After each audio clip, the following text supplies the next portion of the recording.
بسم اللہ الرحمن الرحیم۔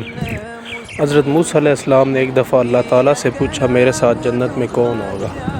ارشاد ہوا فلاں قصاب تمہارے ساتھ ہوگا۔ حضرت موسیٰ علیہ السلام کچھ حیران ہوئے اور اس قصاب کی تلاش میں چل پڑے۔ وہاں دیکھا تو ایک قصاب اپنی دکان میں گوشت بیچنے میں مصروف تھا۔ اپنا کاروبار ختم کر کے اس نے گوشت کا ایک ٹکڑا کپڑے میں لپیٹا اور گھر کی طرف روانہ ہو گیا۔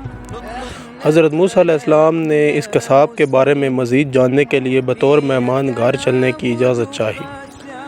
گھر پہنچ کر قصاب نے گوشت کو پکایا، پھر روٹی پکا کر اس کے ٹکڑے شوربے میں نرم کیے اور دوسرے کمرے میں چلا گیا، جہاں ایک انتہائی کمزور پلنگ پر لیٹی ہوئی تھی۔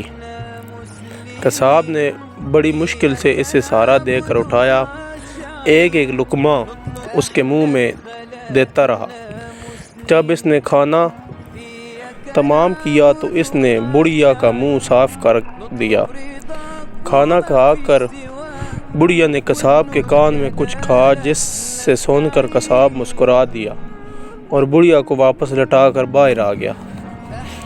حضرت موسیٰ علیہ السلام جو یہ سب دیکھ رہے تھے، آپ نے قصاب سے پوچھا یہ عورت کون ہے اور اس نے تیرے کان میں کیا کہا جس پر تو مسکرا دیا؟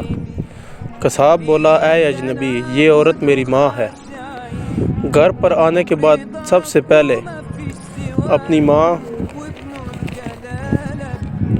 کے کام کرتا ہوں تو خوش ہو کر روز مجھے یہ دعا دیتی ہے کہ اللہ تجھے جنت میں حضرت موسیٰ علیہ السلام کے ساتھ رکھے، اور میں مسکرا دیتا ہوں کہ میں کہاں اور موسیٰ کلیم کہاں۔